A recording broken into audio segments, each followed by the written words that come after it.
Kita akan membahas tentang project base di manajemen risiko ya.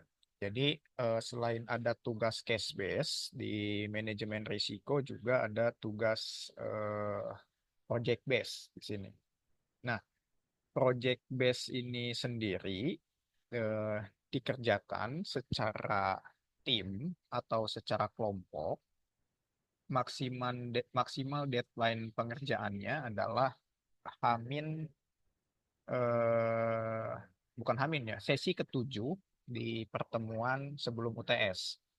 Jadi batas waktu dari project base ini sendiri adalah pertemuan di sesi 7. Hmm. Project base ini sendiri kan kalau kita lihat komposisi pembobotan nilai kan, kalau di tugas tuh ada tugas case base itu 20%. Tugas case base itu kan yang ada di Edling, yaitu tugas sesi 1 sampai sesi 14. Nah, itu case base. Nah, bobotnya 20%, terus kehadiran 10%. Selain kehadiran 10%, ada juga tugas project base, yaitu 25%, serta kuis 5%. Nah, sedangkan UTS UAS sendiri kan hanya 20% gitu. Nah, notabene-nya project base ini lebih besar komposisi nilainya dibandingkan dengan UTS UAS. Jadi, saya harapkan nanti kalian maksimal di dalam mengerjakan project base ini ya. Nah, untuk aturan pembagian kelompoknya, saya serahkan ke kalian masing-masing ya, entah yang kelas reguler maupun kelas malam ya. Jadi minimal 4 orang, minimal 5 orang, maksimal 7 orang. Jadi untuk kelompoknya sendiri minimal 5 orang, maksimal 7 orang. Nah, kemudian project base ini sendiri nanti jangan sampai lupa teman-teman di sesi ketujuh, oke?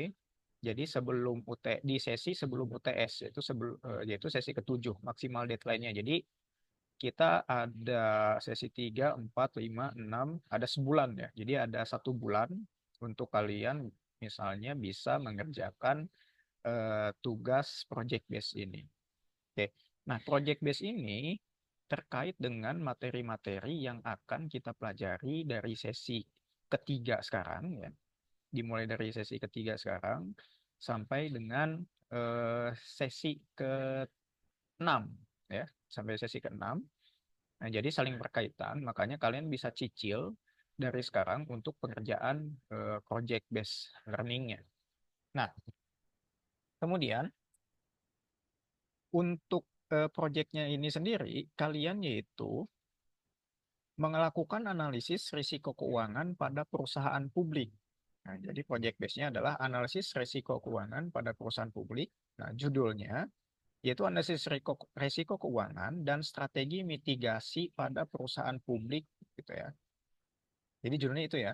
Jadi judulnya adalah analisis risiko keuangan dan strategi mitigasi. Kita kan Pak baru belajar tentang risiko aja, risiko keuangan aja, belum sampai mitigasi. Nah, mitigasi ini akan kita bahas di sesi ketujuh sebetulnya. Ya, nanti kita berbarengan pemahaman apa namanya konsep mitigasi risiko itu seperti apa dari kalian atau dari mahasiswa gitu ya. Nah, untuk risiko keuangan sendiri kan sudah dan akan kita pelajari dari sesi kedua kemarin atau sesi ketiga sekarang sampai nanti sesi ke-6. Nah, jadi tugas kalian adalah seperti itu di dalam project base. Nah, bagaimana eh, proyek yang harus kalian kerjakan di dalam PBL ini atau project based learning ini? Yang pertama, proyek ini bertujuan untuk memberikan pemahaman mendalam kepada mahasiswa mengenai manajemen risiko di perusahaan publik. Nah, mahasiswa akan melakukan identifikasi analisis dan evaluasi terhadap risiko keuangan yang dihadapi oleh perusahaan yang terdaftar di Bursa Efek Indonesia. Oke, jadi perusahaan yang dimaksud perusahaan publik di sini adalah perusahaan yang terdaftar di Bursa Efek Indonesia. Terserah perusahaannya mau apa, mau sektor perbankan, sektor manufaktur, sektor infrastruktur, sektor teknologi, gitu ya. Sektor pertambangan, pertanian bebas. Cukup satu perusahaan saja. Oke. Nah, kemudian mahasiswa akan mengusulkan strategi mitigasi untuk mengurangi dampak risiko-risiko dan memberikan rekomendasi strategis kepada manajemen. Nah, jadi tugas kalian di dalam project based learning ini adalah mengidentifikasi risiko-risiko yang ada di perusahaan publik tersebut, ya. Entah itu sektor apapun ya, terserah ya. Misalnya mau perbankan, bank mandiri boleh, mau pertambangan misalnya apa namanya? Aneka tambang, terserah, terserah kalian gitu ya. Atau sektor manufaktur juga terserah ya. Industri semen misalnya, terserah gitu ya. Nah, kalian identifikasi di perusahaan-perusahaan tersebut apa saja risiko yang mungkin dihadapi. Nah, kemudian kalian usulkan bagaimana strategi mitigasi terhadap risiko-risiko tersebut. Misalnya kan ada risiko likuiditas, ada risiko keuangan, ada risiko spekulatif, risiko murni yang sudah kita bahas kemarin kan, risiko hukum, risiko reputasi, ada banyak kan. Nah, kalian identifikasi risiko-risiko apa saja yang mungkin dihadapi oleh perusahaan publik tersebut dan bagaimana strategi untuk memitigasi risiko tersebut. Oke. Nah, tujuan pembelajaran dari project based learning ini sendiri adalah mahasiswa dapat memahami konsep dasar tentang manajemen risiko keuangan. Kemudian, mahasiswa mampu mengidentifikasi jenis-jenis risiko keuangan yang dihadapi oleh perusahaan. Kalau secara garis besarnya kan ada risiko murni dan risiko spekulatif ya.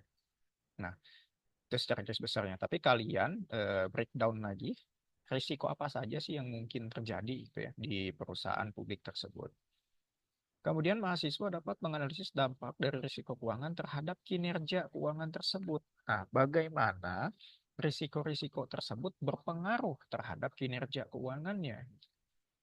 Misalnya risiko reputasi gitu. Wah, karena ada skandal lingkungan misalnya perusahaan tambang, aneka tambang gitu ya, kinerja keuangannya jadi turun dikarenakan penjualan logam mulianya menurun karena ada isu deforestisasi misalnya atau lingkungan hidup gitu ya. Misalnya gitu ya.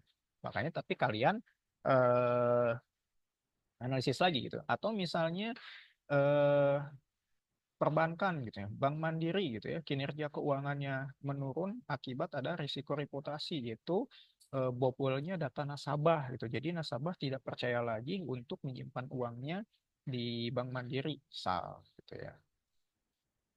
Dan karena itu kinerja keuangannya menurun. Nah, misalnya kalian identifikasi gitu, risiko-risiko keuangan apa saja yang berpotensi menurunkan kinerja keuangan tersebut, kinerja keuangan perusahaan tersebut. Kemudian, yang keempat, mahasiswa mampu menyusun strategi mitigasi risiko keuangan yang efektif. Nah, yang diminta oleh kalian di sini adalah kalian menyusun strategi mitigasi risiko keuangan seefektif mungkin, gitu ya.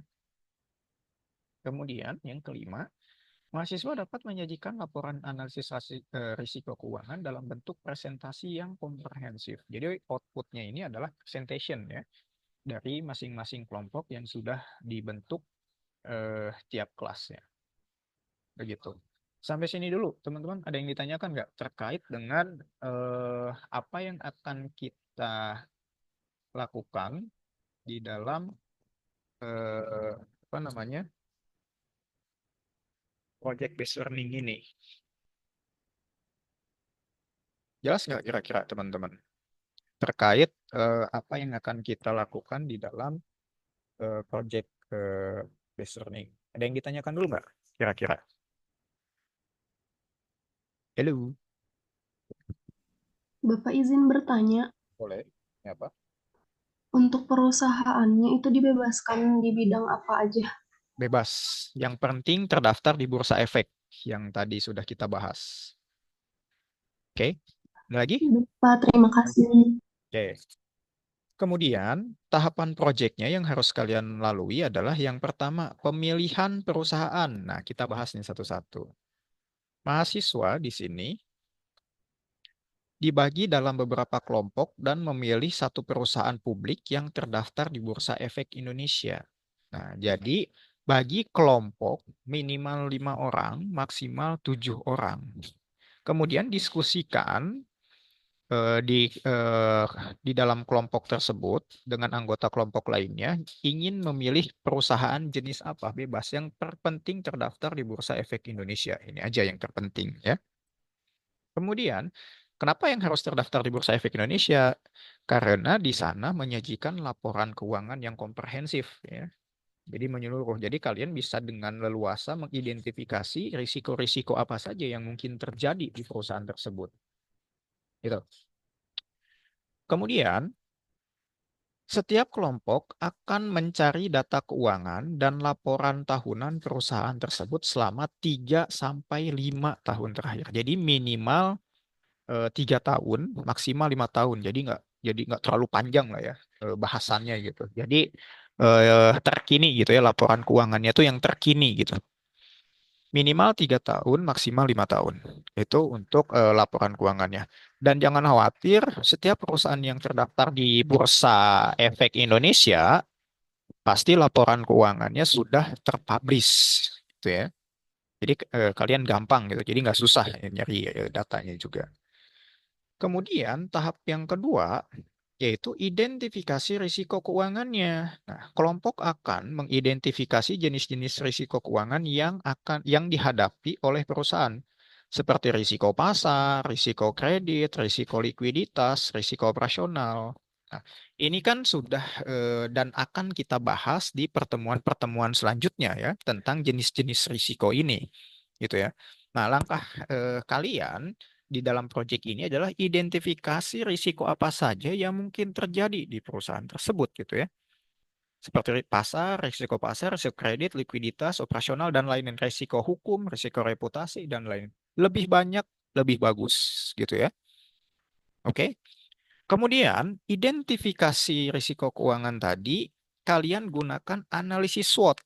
Kalian udah dapat analisis SWOT belum? Halo? Kalian udah tahu analisis SWOT? Udah dapat materi analisis SWOT dari mata kuliah lain? Hmm? Udah apa belum? Udah ya. Nah, Udah, soal Pak. Udah, Pak. soalnya kenapa? Di dalam manajemen risiko keuangan kita tidak bahas lagi SWOT ya. Yang kita bahas spesifik tentang risiko. Nah, tapi di dalam proyek ini kita masih membutuhkan analisis SWOT gitu ya. Jadi jangan Pak, kan di mata kuliah risiko keuangan gak diajarin SWOT nggak ya? Karena di dalam proyek ini kita masih membutuhkan SWOT, tapi di dalam mata kuliah risiko keuangan kita hanya spesifik membahas tentang risiko. Nah, jadi nanti kalian analisis perusahaan tersebut menggunakan SWOT untuk membantu mengidentifikasi sumber risikonya. Nah, kan di dalam SWOT nanti kan bisa ketahuan strength gitu. Strength itu kelebihannya atau kekuatannya apa perusahaan ini. Kemudian weakness, kurangannya atau kelemahannya. Nah, dari sini kan bisa dinilai nih. Dari kelemahan atau kekurangannya itu nanti risiko apa yang mungkin terjadi misalnya. Kemudian opportunity, peluangnya. Ya. Peluangnya apa sih ke depannya perusahaan yang kalian pilih ini di dalam sektor publik gitu ya. Kemudian threat, ancamannya atau pesaingnya gitu ya. Nanti bagaimana persaingan di dalam sektornya sendiri gitu ya. Misalnya sektor perbankan gitu ya yang kalian pilih Bank Mandiri gitu. Nah, ancaman dari pesaing di bidang perbankan tuh apa apa saja? Oh, sekarang menjamur fintech, pinjaman online. Jadi orang jarang nih apa namanya minjam uangnya ke bank, tapi kebanyakan orang minjamnya ke pinjaman online misalnya. Itu kan ancaman trade gitu ya. Nah, makanya nanti kalian analisis menggunakan SWOT risiko-risiko yang mungkin terjadi gitu ya. Jadi di sini kalian mengidentifikasi risiko keuangannya yaitu menggunakan identifikasi risk gitu ya, menggunakan identifikasi risiko, kemudian juga menggunakan analisis SWOT gitu untuk identifikasi risikonya. Kemudian tahapan yang ketiga di sini pengukuran dan analisis risiko. Mahasiswa menggunakan metode value at risk atau VAR, analisis sensitivitas atau analisis regresi untuk mengukur risiko keuangan. Kemudian membuat skenario analisis untuk melihat dampak risiko terhadap keuangan perusahaan seperti pergerakan harga saham atau fluktuasi nilai tukar. Gitu ya. Nah, jadi di dalam pengukuran dan analisis risiko ini, boleh kalian menggunakan metode-metode apa saja. Boleh value at risk yang nanti sesi keempat ya, setelah ini kita akan bahas tentang risk and return. Nah, kemudian analisis sensitivitas, analisis regresi gitu ya. Analisis regresi kan sudah kalian pelajari juga di mata kuliah statistik ya. Bisa kalian gunakan untuk mengukur ya risiko. Nah, risiko itu kan bisa diukur dari standar deviasi gitu ya atau simpangan baku. Nah, nanti di sesi keempat kita bahas gitu ya. Nah, jadi pengukuran risikonya jangan lupa kalian gunakan metode value at risk dan regression analysis gitu ya di dalam pengukuran analisis risikonya. Kemudian kalian membuat skenario analisis untuk melihat dampak risiko terhadap keuangan perusahaan gitu ya. Misalnya terjadi risiko reputasi misalnya.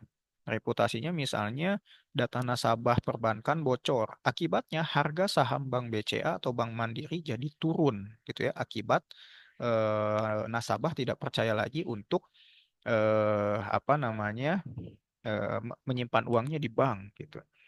Atau mungkin kemudian dikarenakan ada kredit macet gitu, risiko kredit gitu ya. Misalnya Bank Mandiri risiko kredit macetnya sangat tinggi gitu ya. Akibat ada risiko kredit macet yang tinggi itu harga sahamnya pun akan harga sahamnya pun turun gitu ya. Kemudian juga misalnya nilai tukar, fluktuasi nilai tukar misalnya. Bagaimana risiko keuangan di dalam perusahaan, misalnya perusahaan ekspor gitu ya. Perusahaan ekspor itu kan yang menjual barangnya ke luar negeri kan. Ini kan sangat dipengaruhi oleh nilai tukar atau perusahaan yang mengimpor bahan bakunya dari luar negeri gitu. Ini kan sangat dipengaruhi nilai tukar. Nah, kalau perusahaan yang mengimpor bahan bakunya dari luar negeri, misalnya industri semen, industri farmasi misalnya. Industri farmasi kan bahan baku obat kan masih banyak yang impor kan dari luar negeri misalnya.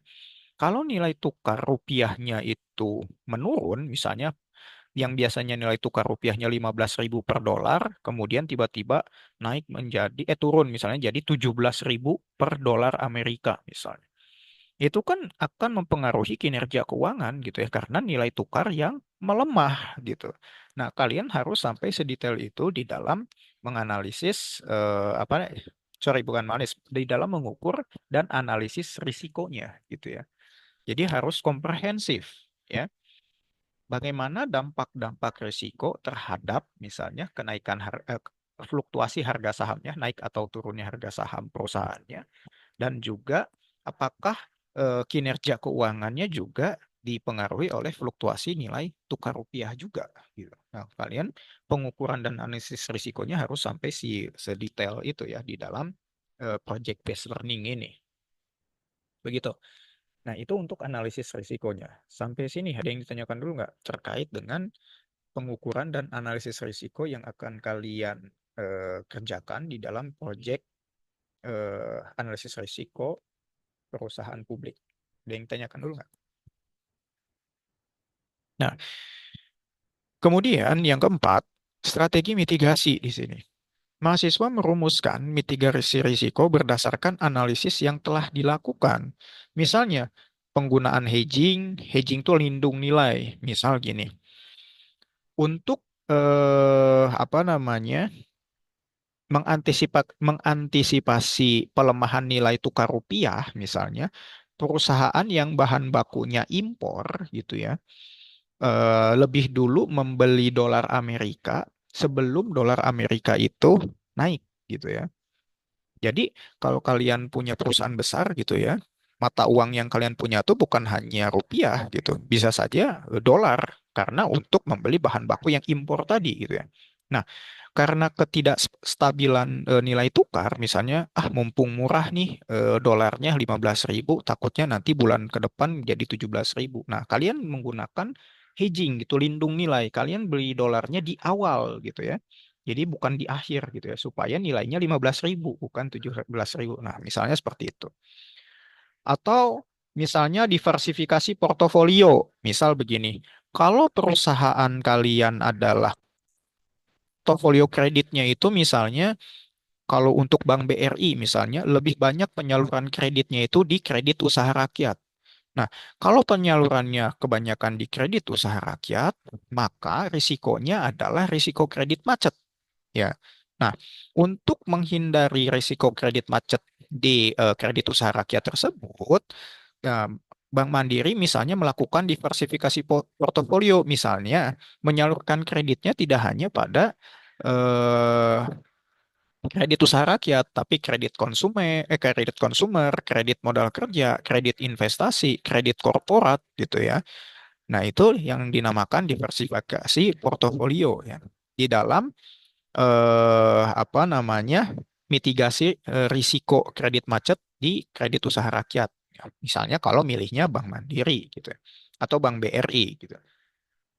Atau pengelolaan kas yang lebih efektif. Maksudnya pengelolaan kas yang lebih efektif di sini adalah misalnya, wah nih operasional perusahaannya tinggi banget budgetnya, harusnya bisa lebih efisien lagi nih gitu. Nah, caranya gimana? Misal wah, harusnya pemakaian AC atau misalnya apa namanya pemakaian listrik, pemakaian air bisa lebih apa namanya lebih bisa dihemat lagi nih, gitu kan? Ada juga perusahaan yang seperti itu kan, harus bisa lebih dihemat gitu. Terus juga biaya produksi misalnya, wah ongkos promosinya nih kegedean nih. Harusnya jangan apa namanya mengendorse artis gitu ya, bikin reels di Instagram atau kasih bonus atau kasih bundling aja udah cukup gitu. Kalau dibanding dengan promosi menggunakan selebgram gitu yang biayanya mahal. Nah, itu yang dimaksud dengan pengelolaan kas yang efektif. Kemudian selanjutnya menyusun rencana implementasi strategi mitigasi risiko dalam jangka pendek dan jangka panjang. Nah, kalau perusahaan tersebut memiliki risiko jangka pendek, bagaimana mitigasinya? Dan kalau perusahaan tersebut memiliki risiko jangka panjang, bagaimana cara mitigasinya?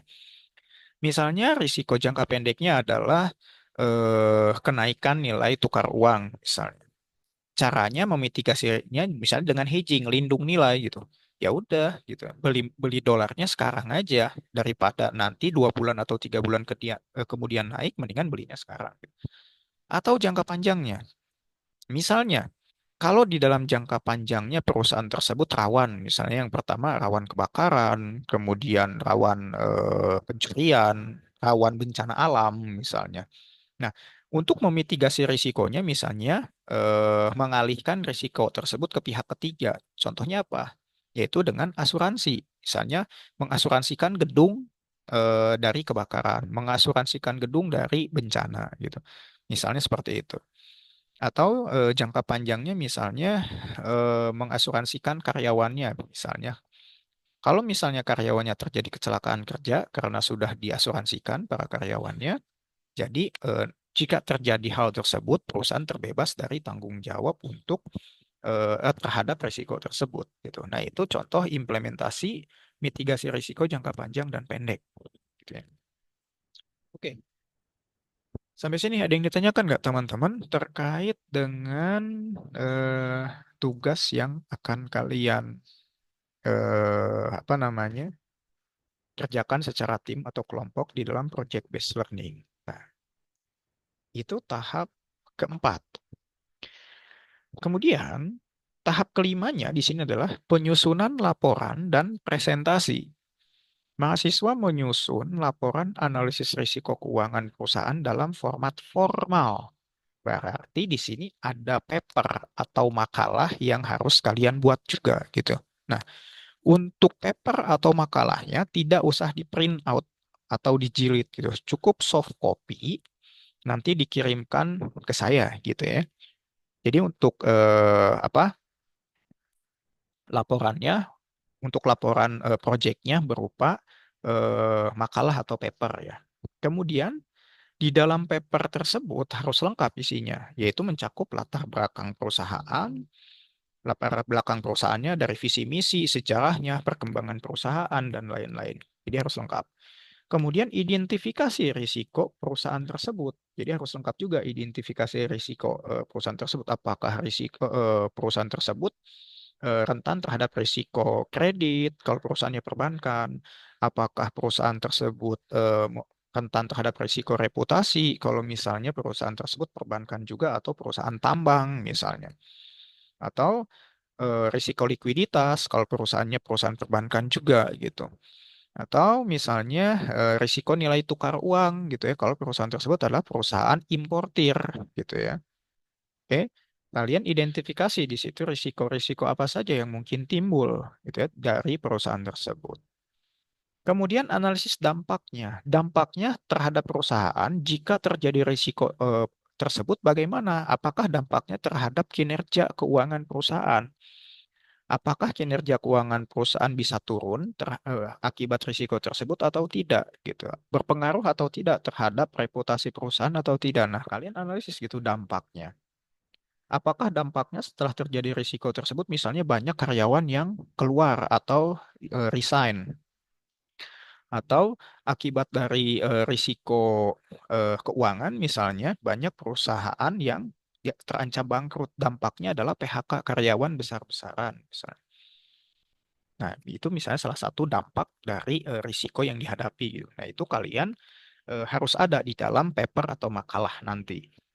Kemudian bagaimana strategi untuk memitigasinya gitu ya. Supaya risiko yang dialami itu bisa dihadapi gitu ya. Atau juga bisa dicegah gitu ya kan. Mitigasi itu kan bisa mencegah atau bisa dihadapi. Caranya gimana gitu ya. Misalnya supaya tidak terjadi risiko kredit macet gitu ya. Perbankan tidak hanya apa namanya melakukan analisis misalnya dengan 5C misalnya, tapi menambahkan analisis lain misalnya analisis karakter ataupun misalnya nasabah harus menjaminkan agunan gitu ya atau ada jaminannya sebelum kreditnya cair gitu. Nah, itu salah satu misalnya mitigasi risiko yang dihadapi. Atau misalnya hedging tadi gitu ya. Kalau perusahaannya perusahaan importir gitu ya, misalnya membeli mata uang pada hari ini misalnya mumpung murah gitu dibanding dengan 2 atau 3 bulan kemudian yang nanti malah jadi mahal. Nah, nanti tergantung kalian apa namanya apa namanya merekomendasikan mitigasi risikonya apa serta rekomendasinya apa. Nah, itu harus tertuang di dalam makalah atau paper gitu ya. Oh ya, iya satu lagi. Dan kalian harus berdiskusi dengan kelompok lain juga. Jangan sampai ada satu kelompok dengan kelompok lainnya itu perusahaannya sama gitu ya. Perusahaannya harus berbeda. Makanya kalian diskusi juga dengan kelompok lain dan kelas lain ya. Kan ada ratusan tuh perusahaan yang terdaftar di Bursa Efek. Masa iya satu kelompok ada yang sama gitu. Pilih supaya tidak sama dari ratusan itu yang mana yang jadikan objek proyek dari kalian perusahaannya. Gitu ya. Kemudian kelompok mempresentasikan hasil analisis di depan kelas menggunakan media presentasi slide dan diskusi tanya jawab. Nah, nanti di sesi ketujuh, di pertemuan kita sesi ketujuh, nanti kalian siap-siap presentasi secara online gitu ya, masing-masing kelompoknya. Nanti kita atur lagi jadwalnya untuk bisa setiap kelompok bisa mempresentasikan hasil project based learning-nya. Gitu ya. Nah, itu tahapan-tahapan yang harus kalian lakukan di dalam project based learning tentang analisis risiko perusahaan publik. Ada yang ditanyakan dulu nggak sebelum kita masuk ke kriteria penilaian di dalam project based learning kalian? Ada yang ditanyakan nggak teman-teman?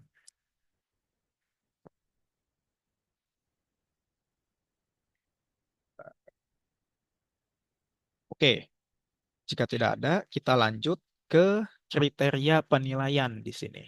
Nah, kriteria penilaiannya adalah yang pertama yang dinilai adalah identifikasi risikonya, yaitu kelengkapan dan ketepatan dalam mengidentifikasi risiko-risiko keuangan yang relevan, gitu ya. Apakah relevan misalnya perusahaan ini kan bukan perusahaan sektor perbankan, kok ada risiko kredit gitu ya, kredit macet gitu, kan nggak logis gitu ya. Kan perusahaan ini nggak menyalurkan kredit gitu. Ya. Jadi identifikasi risikonya itu yang relevan juga yang mungkin dihadapi oleh perusahaan tersebut. Kemudian risiko di perusahaan ini rentan terhadap nilai tukar rupiah misalnya. Tapi kan perusahaan ini bukan perusahaan yang mengekspor produknya ke luar negeri dan tidak mengimpor bahan bakunya dari luar negeri. Kok bisa eh, dia terdampak risiko nilai tukar gitu ya. Kan gak logis juga gitu. Karena perusahaan tersebut kan tidak menggunakan mata uang asing di dalam proses operasional perusahaannya gitu. Nah, jadi kalian pilih identifikasi risiko-risiko yang relevan gitu ya. Jadi yang sesuai dengan sektor perusahaan yang kalian pilih. Itu kriteria penilaian pertama. Kemudian, kriteria penilaian kedua di sini adalah analisis risikonya. Ketepatan penggunaan metode analisis risiko dan interpretasi hasil analisisnya. Oke. Nah, ini yang menjadi kriteria penilaian juga. Bagaimana interpretasi hasil dan analisisnya? Oke. Kemudian, yang ketiga, kriteria penilaian yang ketiga adalah strategi mitigasinya. Kualitas dan relevansi strategi mitigasi yang diusulkan. Misalnya, yang dimaksud dengan relevan di sini adalah eh, karena perusahaan rentan, misalnya perusahaan karena ada di ada di apa namanya apa namanya perusahaannya itu tekstil misalnya, kan perusahaan tekstil gitu kan ada bahan baku yang mudah terbakar misalnya. Yang relevan kan mitigasinya adalah mengasuransikan bangunan gedung misalnya perusahaan tersebut dengan asuransi kebakaran. Jadi kalau terjadi kebakaran misalnya bisa tercover oleh asuransi. Nah, itu kan contoh kualitas mitigasi yang relevan kan. Atau kalian misalnya di dalam suatu kondisi tertentu misalnya membeli apa namanya? Bukan membeli ya, berpergian jauh misalnya. Mungkin di antara kalian kan mungkin di antara kalian ada yang ice make kemarin kan ke Singapura, Thailand gitu. Nah, di Singapura, Thailand tersebut misalnya kalian takut terjadi apa-apa gitu ya. Di perjalanan wisata, kalian membeli asuransi perjalanan misalnya atau asuransi jiwa gitu ya. Nah, itu juga kan salah satu kualitas mitigasi yang relevan diusulkan gitu ya terhadap suatu perusahaan. Oke. Atau misalnya perusahaan tersebut adalah perusahaan yang mengimpor bahan baku dari luar negeri. Salah satu mitigasi risikonya terhadap nilai tukar misalnya hedging mata uang dolarnya gitu ya. Beli sekarang daripada beli nanti di harga yang mahal misalnya. Itu juga salah satu relevansi strategi mitigasi yang diusulkan. Nah, kemudian kriteria penilaiannya lagi adalah laporan tertulisnya atau papernya atau makalahnya. Oke. Jadi kalau misalnya makalah atau papernya asal-asalan, misalnya eh, apa namanya dari latar belakang nggak jelas, dari daftar pustaka juga nggak jelas gitu ya, margin hurufnya juga nggak jelas, font hurufnya juga nggak jelas, paragrafnya juga nggak jelas gitu kan, itu juga menjadi salah satu kriteria penilaian ya di dalam laporan tertulisnya gitu ya. Jadi laporan tertulisnya itu dinilai sebagai proyek kelompok gitu ya. Jadi saya nggak tahu di sana yang mengerjakan paper atau makalahnya itu siapa saya nggak tahu, tapi saya nilai secara kelompok gitu ya. Nah, untuk individunya di dalam project based learning ini saya nilai di saat presentasi, yaitu kualitas visual presentasi yang disajikan gitu ya.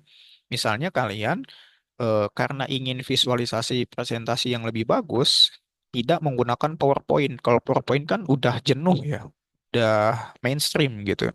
Ah, supaya visualisasinya bagus pakai Canva gitu, boleh gitu. Atau media presentasi lain nggak apa-apa gitu ya. Jadi bukan hanya PowerPoint gitu, itu lebih bagus gitu.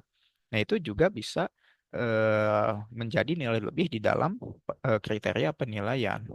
Nah, kemudian selain media presentasi tadi, ada juga keterampilan komunikasinya. Nah, nanti kan tiap-tiap anggota kelompok mempunyai kesempatan untuk mempresentasikan hasil project based learning-nya kan. Jangan sampai ada anggota kelompok yang tidak memiliki peran di sana. Nah, nanti kan di sini ketahuan nih, mana yang mempunyai kontribusi lebih terhadap cuma numpang nama. Nah, nanti kelihatan di sini. Kalau misalnya dia eh, kontribusinya lebih atau yang lebih banyak mengerjakannya adalah dia gitu ya, akan kelihatan di presentasi gitu ya. Dan yang tidak mengerjakan atau yang sedikit kontribusinya juga akan kelihatan gitu pada saat presentasi. Bahkan dari itu, saya harapkan karena bobot penilaiannya yang lebih besar dari UTS, jadi masing-masing anggota kelompok berkontribusi gitu ya. Jadi jangan ada yang tidak berkontribusi di dalam kelompoknya.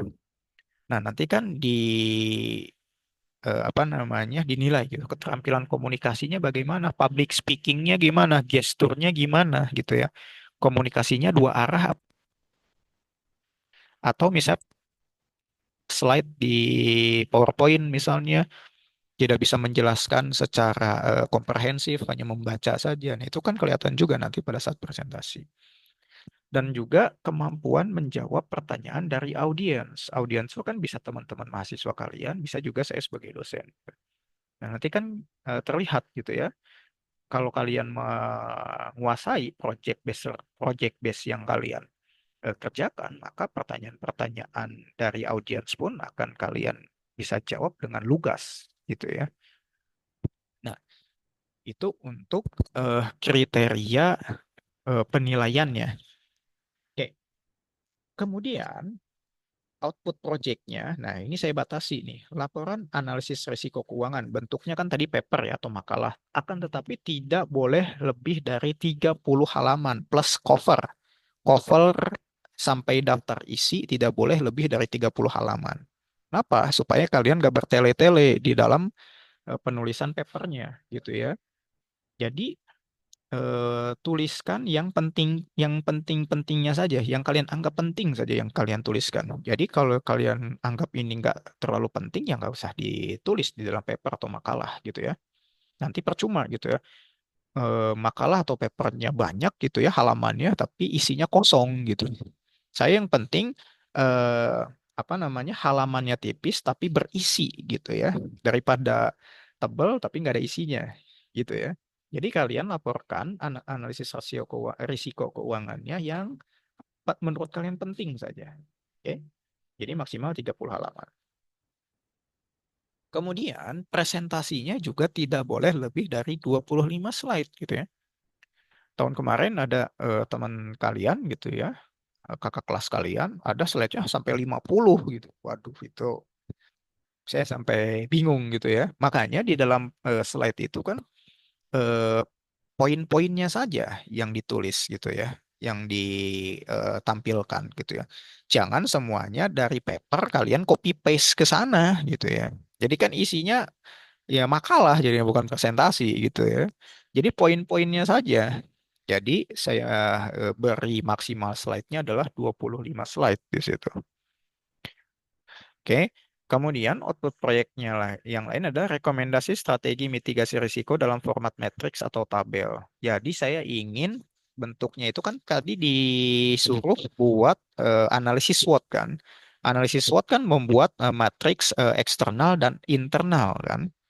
Nah, kalian tampilkan di dalam presentasi analisisnya.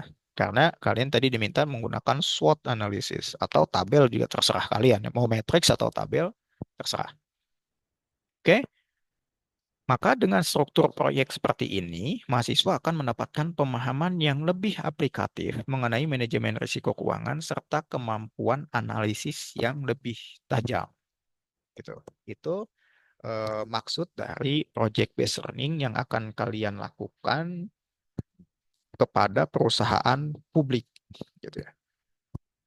Ada yang ditanyakan dulu nggak teman-teman terkait dengan project based learning yang akan kalian kerjakan nanti sampai sesi ketujuh? Ada yang tanyakan nggak kira-kira?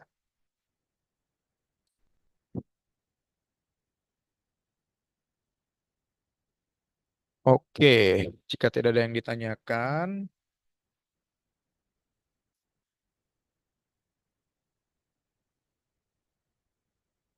sebentar.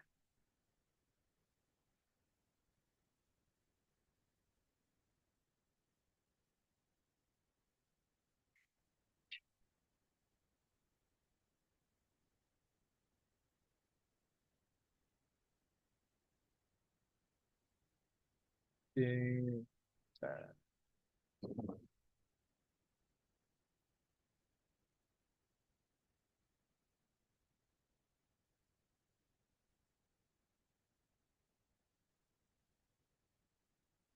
error ya.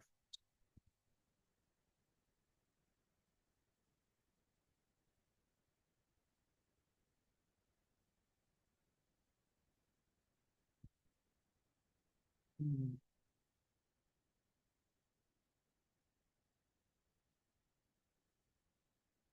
Bentar teman-teman.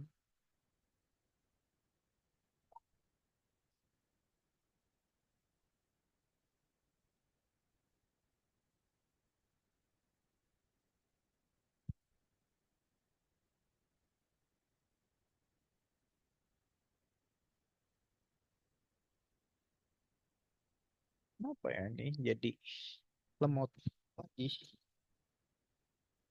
Nah, Alis lagi itu sebenarnya.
oke.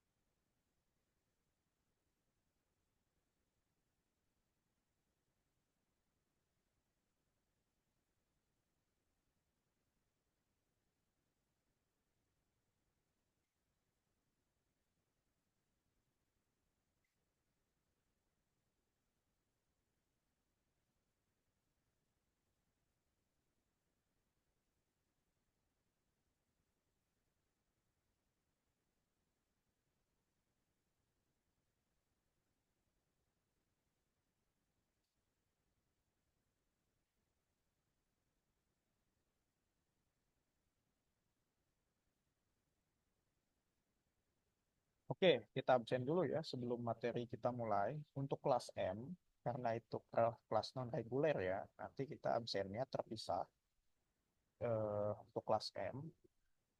Tapi untuk kelas reguler kita absen dulu. Tapi internet.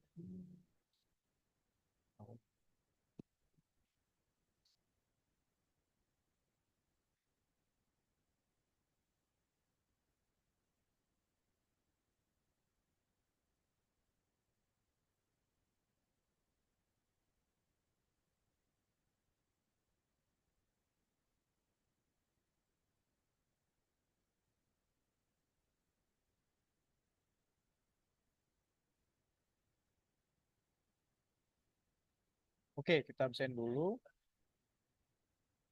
untuk kelas MN22H.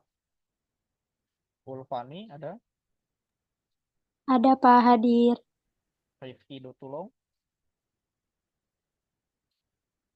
Saya nggak akan absen dua kali ya. Rio Alvala, Elsa Febriani, Hadir Pak. Rihastuti, Rihastuti, Hadir Bapak. Feby Febriliani, ya. Muhammad Maulana, Muhammad Gafin, Della Wiladatul Asfia. Hadir Bapak. Muhammad Damin. Della.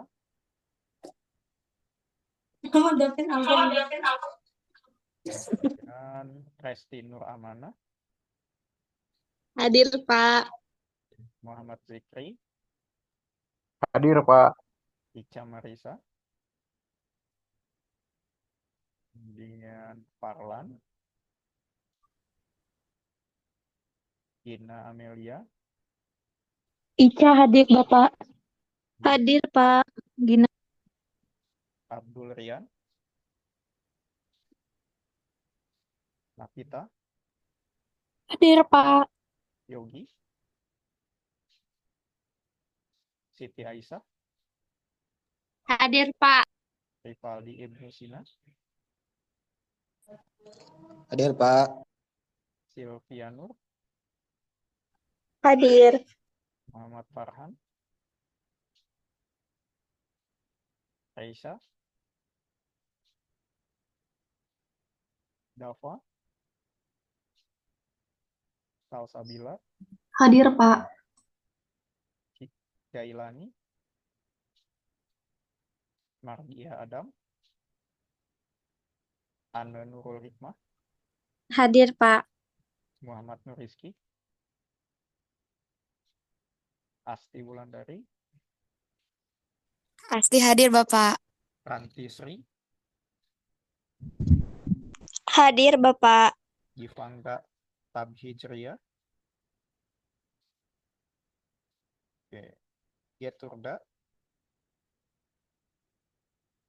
Muhammad Zikri. Hadir Pak.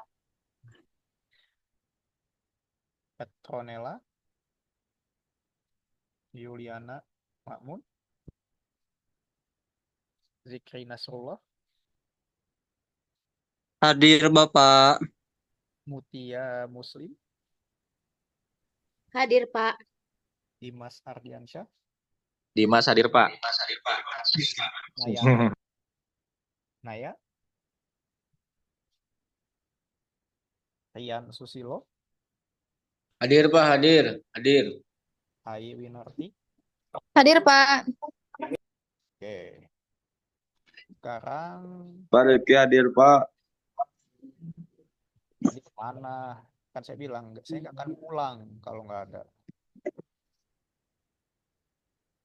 Kemudian MN22F ya.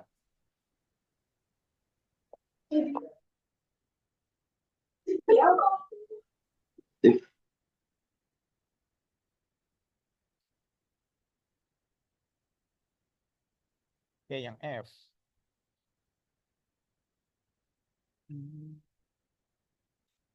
Sofi, oh yang kemarin yang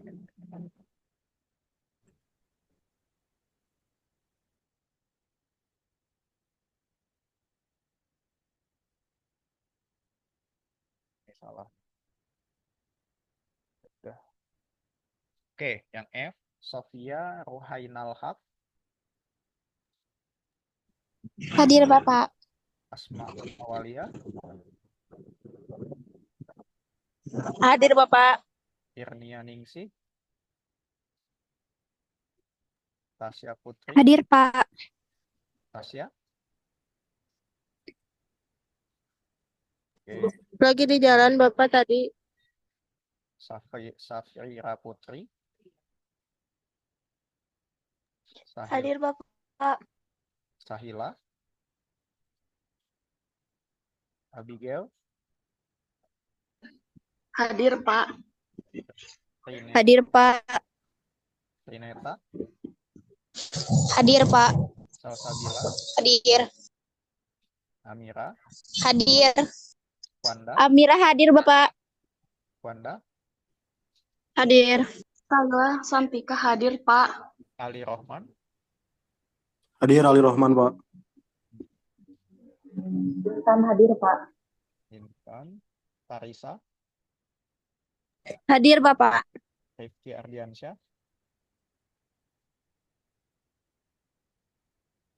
Oke, Adri Wisnu. Salma. Hadir.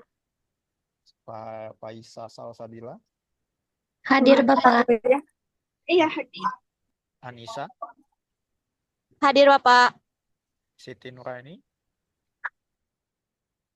Hadir. Muhammad Zikri Juliansyah, Hadir. Boy Hudson, Santi Citra, Hadir Pak. Agung Agustia, Hadir, Pak. kemudian Adil, Nurma Sadia, Hadir Pak Nurma. Febrianti, Rambe, Hadir Bapak. Zerlia Salamu, Muna Muslimah Hidayat, Hadir, Pak. Ayu Fajar Lestari, Hadir Bapak. Syawalia Rahma, Syarawalia Rahma. Oke, yang M karena masih banyak yang kerja, nanti kita diskusikan untuk absensinya.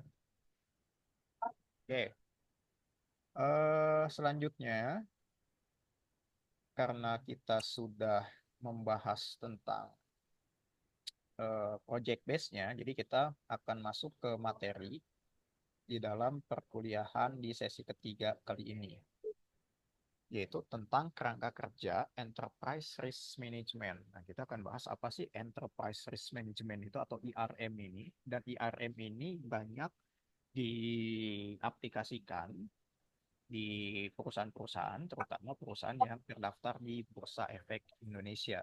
Makanya tadi kan project base kali ini itu perusahaannya adalah perusahaan yang terdaftar di Bursa Efek. Nah, kemudian di dalam pertemuan kita kali ini, yaitu kemampuan akhir yang diharapkan adalah di sini. Bentar. Oke. Nah, mampu menjelaskan enterprise risk management yang ada di dunia mengenali dan memahami komponen-komponen IRM termasuk kerangka kerja terpadu IRM dari COSO. Nah, COSO ini apa sih? COSO ini adalah lembaga yang kalau istilah sederhananya adalah lembaga sertifikasi manajemen risiko. Nah, itu adalah kemampuan akhir yang diharapkan dicapai oleh kalian setelah perkuliahan sesi ketiga hari ini. Kemudian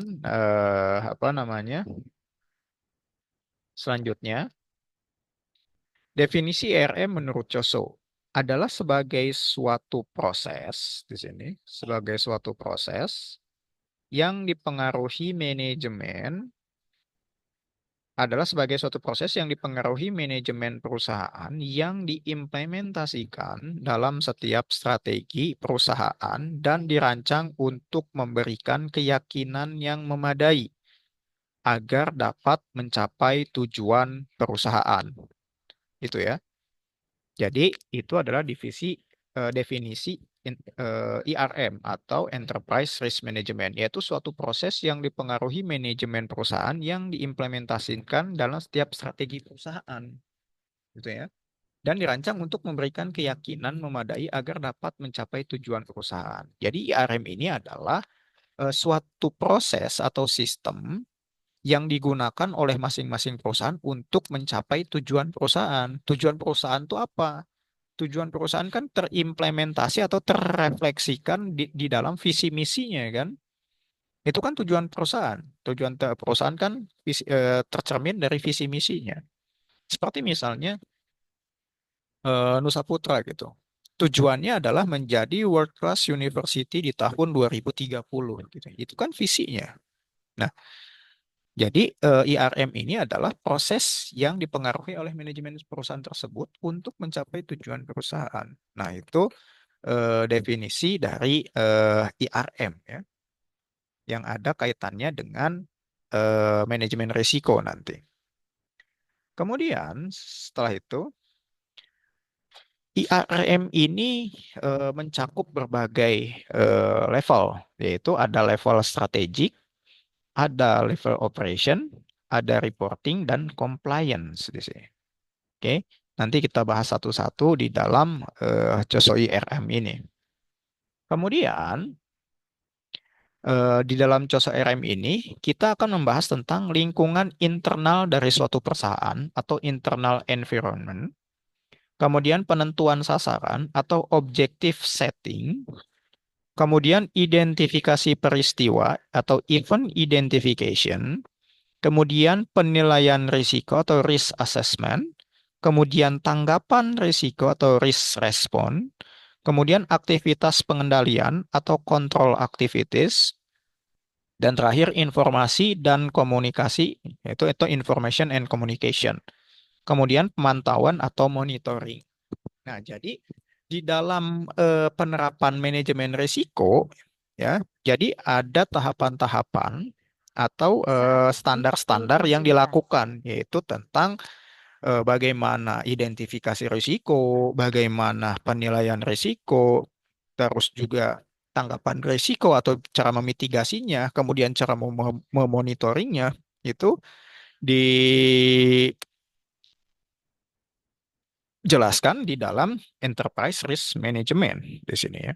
Nah, yang jadi pertanyaan di sini, bagaimana perusahaan misalnya ya, di dalam memitigasi risikonya atau mengelola manajemen risikonya itu gagal gitu ya. Kan gak semua perusahaan di dalam pengelolaan risikonya itu sukses kan. Nah, di sini kita akan bahas satu persatu contoh-contoh perusahaan yang gagal di dalam mengelola manajemen risikonya.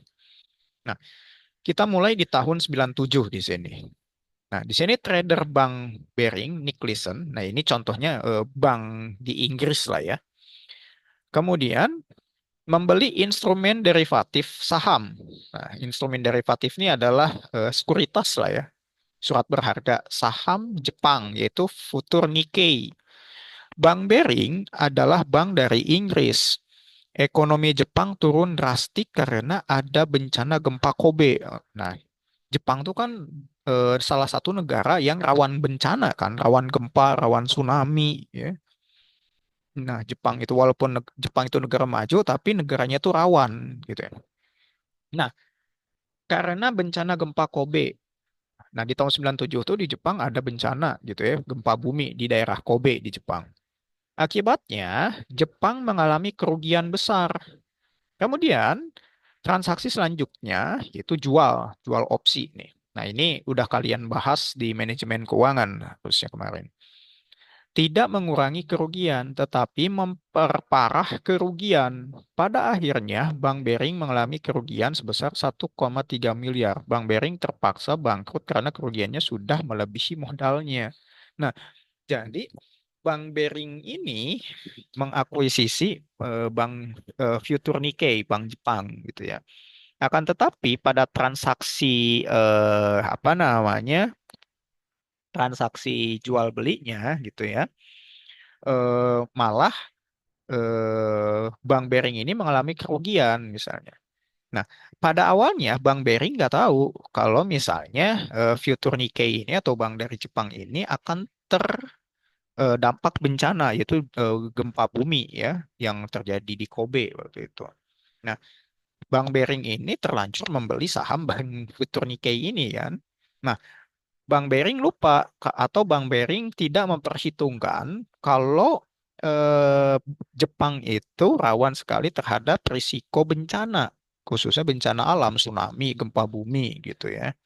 Nah, akibatnya Bank Bering rugi sampai mengakibatkan Bank Bering tersebut bangkrut. Karena apa? Karena akuisisi yang dilakukan oleh Bank Bering terhadap Future Nikkei, bank dari Jepang, menggunakan seluruh modalnya. Nah, kemudian terjadi bencana. Nah, karena sudah mengakuisisi bank Jepang yaitu Future Nikkei, maka Bank Bering pun ikut terseret gitu ya. Misal contoh sederhananya seperti ini. Kalian membeli mobil gitu kan untuk direntalkan atau disewakan gitu kan. Nah, Yang menyewa mobil itu kan misalnya orang jahat gitu ya, orang yang berniat jahat ke kalian gitu. Kemudian sewa selama 1 minggu misalnya, kemudian malah dibawa kabur gitu. Nah, itu contoh sederhananya. Kalian kan kehilangan mobil dan kehilangan mata pencaharian kan. Misalnya mobil itu adalah satu-satunya mata pencaharian kalian gitu ya. Karena mobil itu disewakan gitu. Nah, Bank Bering juga sama gitu ya. Mengakuisisi Bank Fitur Nikkei gitu ya. Pas sudah dibeli dengan seluruh kemampuan finansialnya malah kena bencana gitu ya.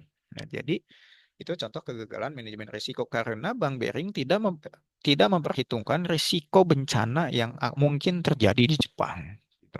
Nah, kalian juga kalau beli sesuatu gitu ya, nggak perhitungkan juga gitu ya. Misalnya beli rumah gitu ya, tapi rumahnya pinggir sungai gitu.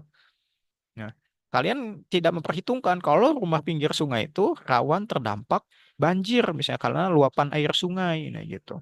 Pas sudah ada banjir, nah kalian baru tahu, waduh, iya ya, walaupun harganya murah gitu atau harganya atau rumahnya bagus gitu ya, tapi pinggir sungai. Ya, kalian juga harus peka terhadap risiko tersebut. Risiko lingkungan terutama, makanya kan environmental apa namanya risk gitu ya, yang seperti ini. Nah, lingkungan internal ini perlu kalian apa namanya perhatikan di dalam menganalisis risiko gitu ya. Bagaimana lingkungannya? Kalau rawan bencana, rawan gempa gitu ya, kemungkinan kalian akan mengalami hal yang sama seperti Bank Bering ini.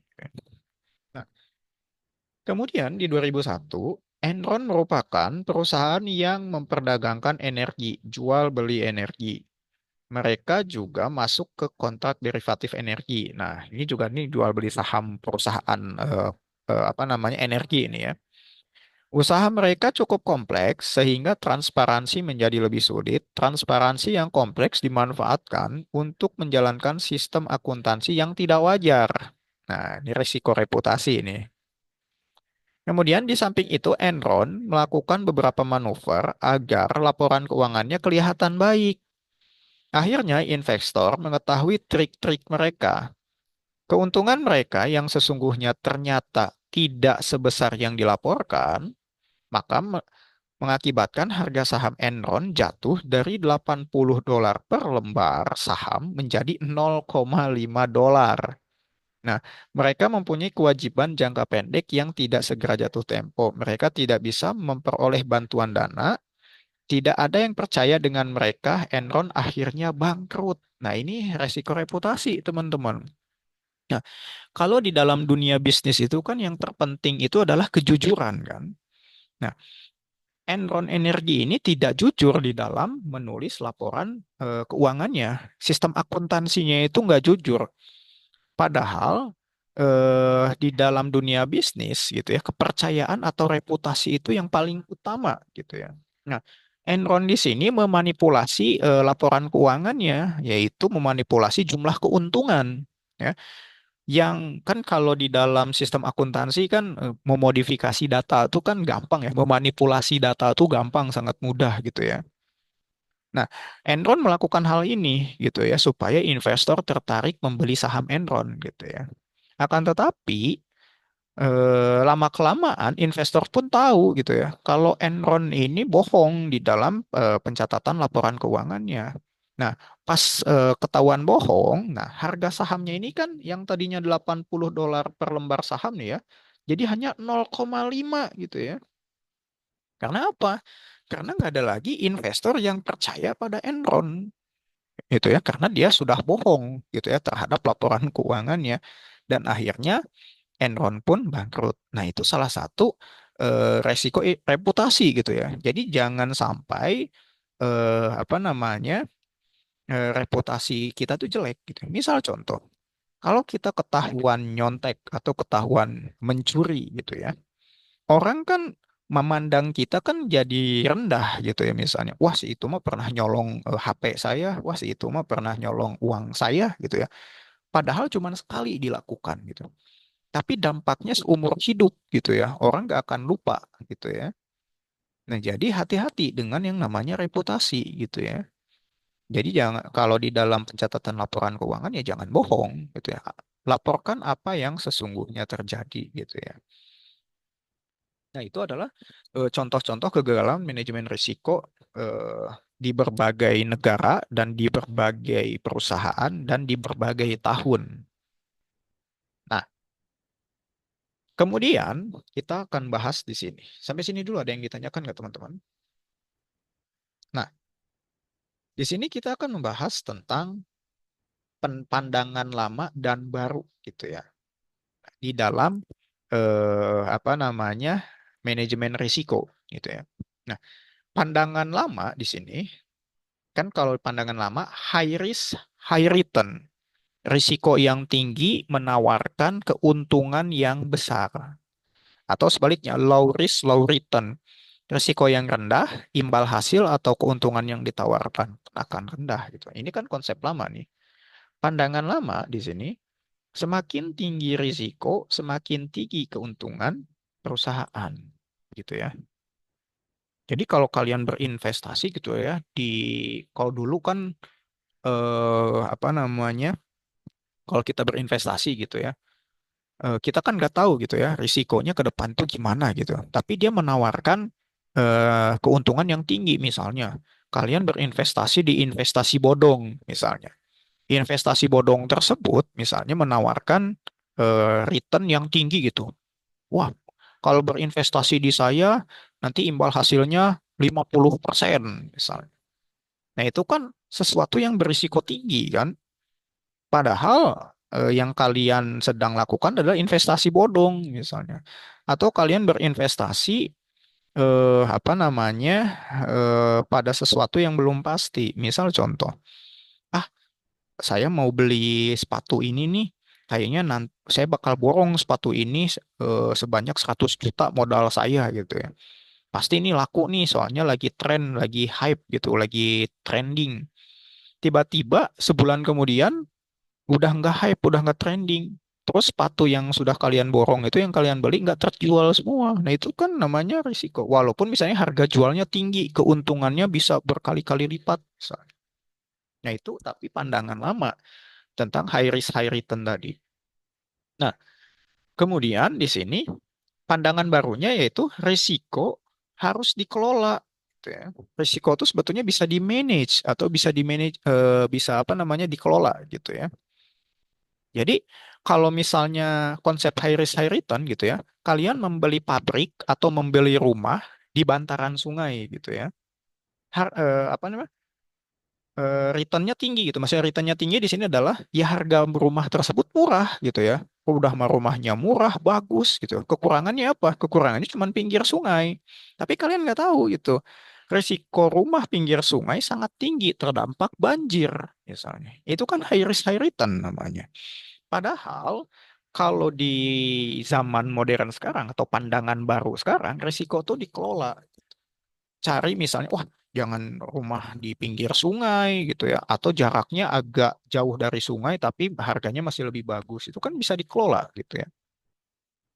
Atau ya nggak apa-apa pinggir sungai tapi buat tanggul supaya nanti kalau ada banjir nggak terdampak rumahnya gitu. Nah itu kan mengelola risiko namanya. Nah kemudian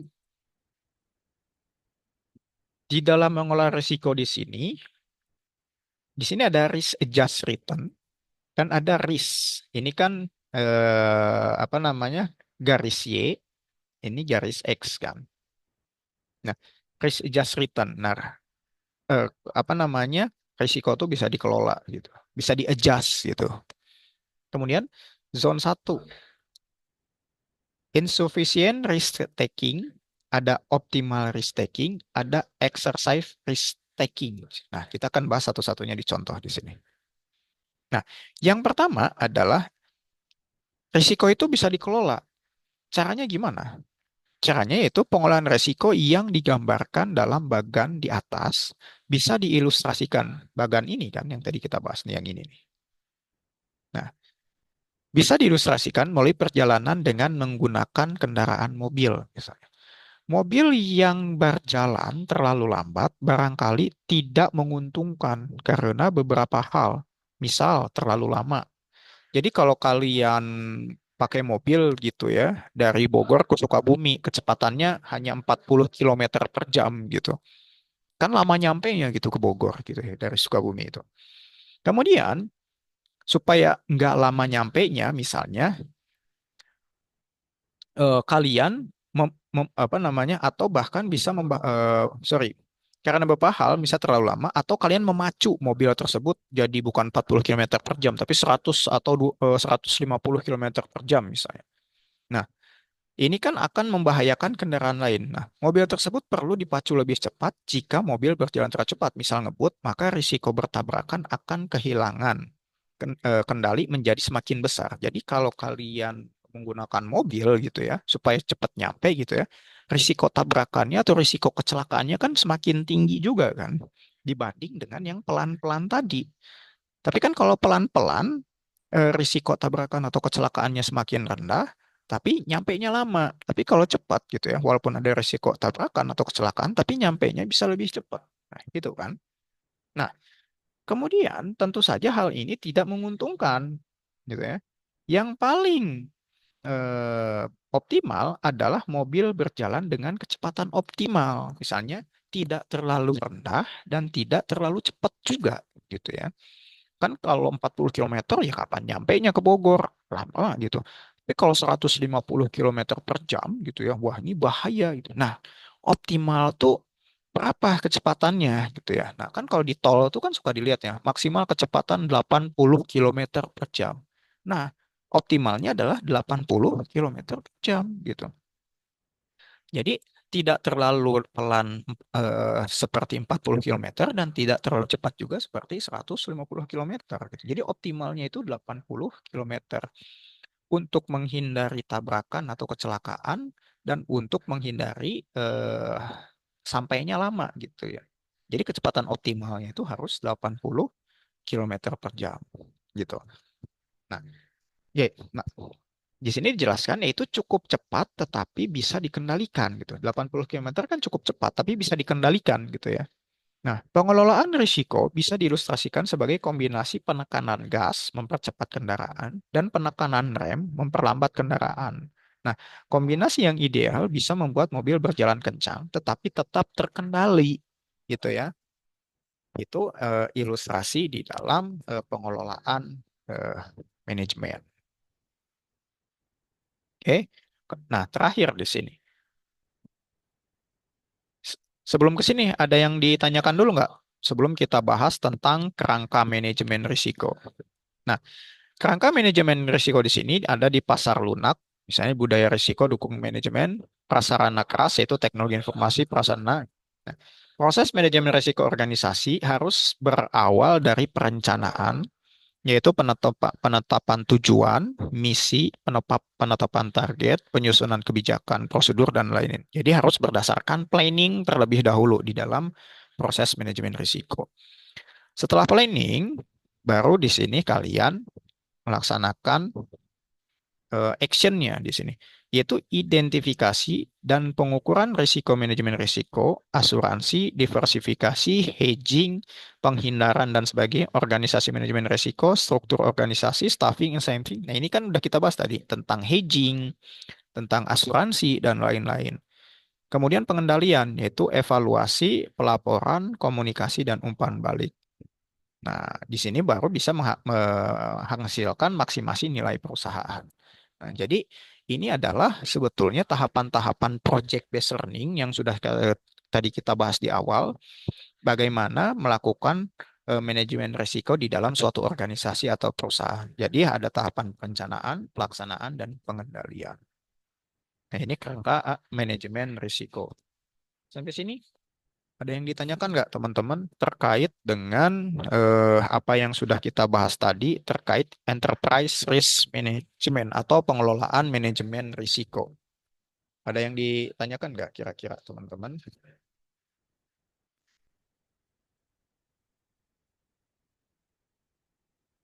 Oke, jika tidak ada, eh,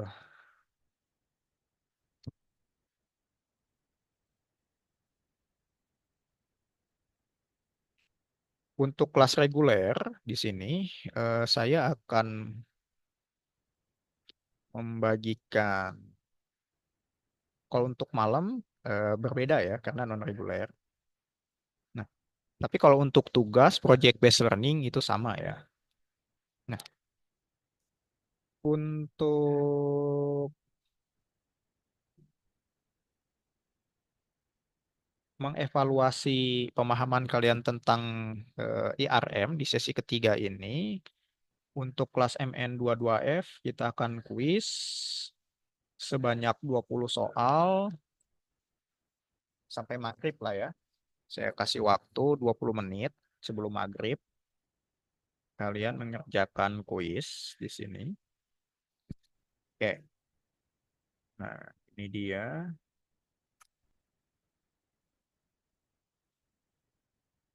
Oke. Nah, ada yang belum diisi ternyata.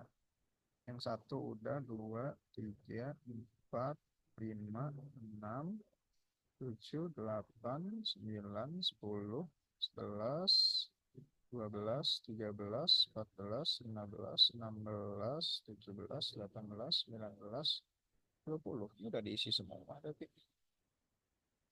bagikan kuis. Mana yang belum diisi ya? Mana yang belum diisi?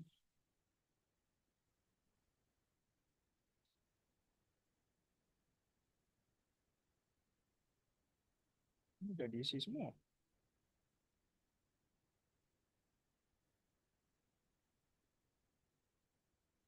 Pilih jawaban harus diisi. Mana pilih jawaban yang harus diisi?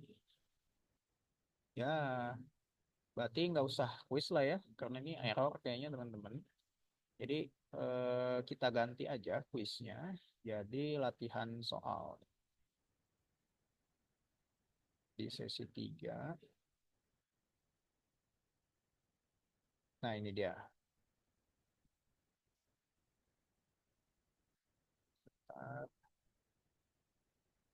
Nah, udah kelihatan kan? Nah, silahkan kalian screenshot di sini. Jadi untuk pengganti kuis tadi, kita latihan soal.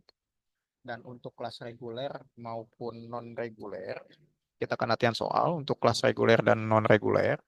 Nah, untuk non-reguler atau kelas malam ya, untuk absensinya saya lihat dari siapa yang mengumpulkan tugas ini ya, atau latihan soal sesi 3 sampai jam 00 gitu ya. Karena ini bukan tugas etling, karena ini latihan soal di setiap sesi, maka harus selesai pada saat perkuliahan gitu ya. Jadi tidak di PR kan gitu. Nah, untuk kelas malam ini sebagai pengganti absensi tadi karena takutnya masih ada yang bekerja. Nah, untuk kelas reguler, nah ini adalah bentuk absensi kedua gitu ya. Nanti saya lihat gitu ya. Batasnya juga sama, jam 00 gitu ya hari ini. Nah, nanti saya compare yang berdasarkan absensi tadi, mana yang tadi di absen ada dan misalnya tidak mengerjakan tugas ya berarti tidak ada nilai latihan soalnya di sesi tersebut. Kemudian juga bagi yang tadi tidak absen akan tetapi mengerjakan, nanti saya kasih nilai setengah gitu ya di kehadiran pada sesi hari ini gitu ya karena mengerjakan latihan soal walaupun tidak terabsen gitu ya. Nah, kalau dan untuk yang sudah absen, kalau ingin full gitu ya, ini juga sebagai bentuk absen kedua gitu. Jadi kalian juga harus apa namanya mengerjakan latihan soal sesi 3 ini. Saya tunggu jawabannya sampai jam 00 di alamat email biasa ya. Di alamat email biasa itu di apa namanya? Alamat wahyu.mulyadi@gmail.com. Yang ini ya. Sampai jam 23:59 hari ini ya. Hari Rabu 1 Oktober 2024. Ini ya. Jadi saya tunggu sampai jam segini. Ya. untuk apa namanya latihan soal sesi 3-nya. Bapak, mohon maaf suaranya kecil. Kecil ya. Oke, jadi kita akan latihan soal studi kasus ya tentang manajemen resiko di perusahaan. Untuk bentuk absensi yang kedua, untuk yang reguler, nanti tugasnya, latihan soalnya saya anggap sebagai absensi kedua untuk yang reguler. Yang tadi tidak terabsen dan mengerjakan, saya akan beri nilai setengah gitu ya, karena mengerjakan latihan soal. Tapi kalau misalnya tadi terabsen dan tidak mengerjakan, saya kasih setengah juga. Tapi kalau mengerjakan terabsen dan mengerjakan, kayak saya kasih full nilainya. Nah, berbeda dengan yang non reguler atau malam. Jadi yang mengerjakan tugas ini sebagai bentuk absensinya. Nah, nanti recording dari hasil pertemuan kali ini saya akan upload ke YouTube, kemudian linknya saya akan kirim ke materi pertemuan sesi 3 di kelas malam ya, di kelas non reguler. Gitu ya. Sampai sini ada yang ditanyakan nggak terkait dengan apa namanya tugas yang harus kalian kerjakan? Bukan tugas ya. Kalau tugas itu di Edling, latihan soal, sorry, latihan soal di setiap sesinya. Ada yang tanyakan nggak? Jelas ya suara saya? Masih kecil nggak? Halo, Jelas, Pak. jelas ya. Oke, kalau jelas, saya tunggu apa namanya jawaban dari latihan soal di setiap sesinya. Jangan lupa kerjakan. Untuk yang kelas malam juga tolong ingatkan teman-temannya yang masih kerja gitu ya. Kalau ada latihan soal sesi 3 yang dikumpulkan ke alamat email biasa ya gitu ya. Sampai jam 23.59 atau jam 00 gitu ya. Dan juga jangan lupa juga bagi kelompoknya ya. Bagi kelompok untuk project based learning. Kemudian saya ingatkan, saya tidak akan bahas project based learning ini di setiap sesi, nggak akan. Jadi saya ingatkan sekarang gitu ya, batas pengerjaannya adalah sesi ke-7 gitu ya. Kalau misalnya sesi 7 tidak selesai berarti tidak punya nilai project based learning-nya gitu ya. Saya ingatkan itu aja. Oke, jika tidak ada yang ditanyakan untuk pertemuan minggu ini, Pak mau nanya, boleh nanya apa? untuk absensi yang pertama tadi saya teh ikutan Zoom sampai akhir, sampai Mm-mm. sekarang. Cuman kayaknya kelewat deh Pak. Bisa ini nggak? Maaf, Nggak di bisa, absen gitu. Yang nggak, pertama. nggak Oh bisa. bisa. Mm-mm. Jadi kali saya supaya kalian fokus ya. Saya kan nggak tahu kalian tuh ngapain gitu. Ini kan off cam nih. Kalau offline saya bisa gitu. Enak gitu. Mantau kalian kayak gimana. Kalau sini kan nggak tahu kalian ada yang di jalan, ada yang lagi nongkrong atau apa yang saya nggak tahu gitu merhatiin atau enggak gitu. Nah, jadi untuk kedepannya saya tidak akan bilang absen tuh mau di awal, di akhir, atau di pertengahan gitu ya. Pokoknya yang terlewat namanya nggak akan saya ulang gitu ya. Karena walaupun misalnya ikutan Zoom gitu dari awal katanya tadi kan, tapi kan saya nggak tahu gitu. Kalian tuh ngikutin Zoom-nya tuh seperti apa kan apa off cam semua dan saya pun membebaskan kalian mau off cam mau on cam juga terserah gitu ya. Jadi untuk kedepannya saya tidak akan memberitahukan kapan akan diabsen. Dan jika terlewat, tidak akan saya ulang. Konsekuensinya itu aja. Gitu ya. Bisa saja di awal, bisa di akhir, atau bisa di pertengahan. Tapi itu hanya berlaku untuk kelas reguler ya. Kalau yang non-reguler ya memang notabene-nya masih kerja gitu ya. Makanya untuk absensi non-reguler apa namanya berdasarkan tugas saja gitu ya. Atau sorry, berdasarkan latihan per sesinya saja gitu ya. Oke, ada lagi yang ditanyakan teman-teman terkait dengan perkuliahan sesi ketiga kita pada hari ini. Oh ya, jangan lupa juga lumayan kehadiran tuh bobotnya 10% gitu ya untuk menunjang nilai akhir kalian nanti. Oke, kalau tidak ada yang ditanyakan berarti perkuliahan kita akhiri dan sampai ketemu minggu depan di jam dan hari yang sama secara online. Oke? Saya Hari, selamat sore semuanya. Assalamualaikum warahmatullahi wabarakatuh. Waalaikumsalam Waalaikumsalam. warahmatullahi wabarakatuh. Waalaikumsalam warahmatullahi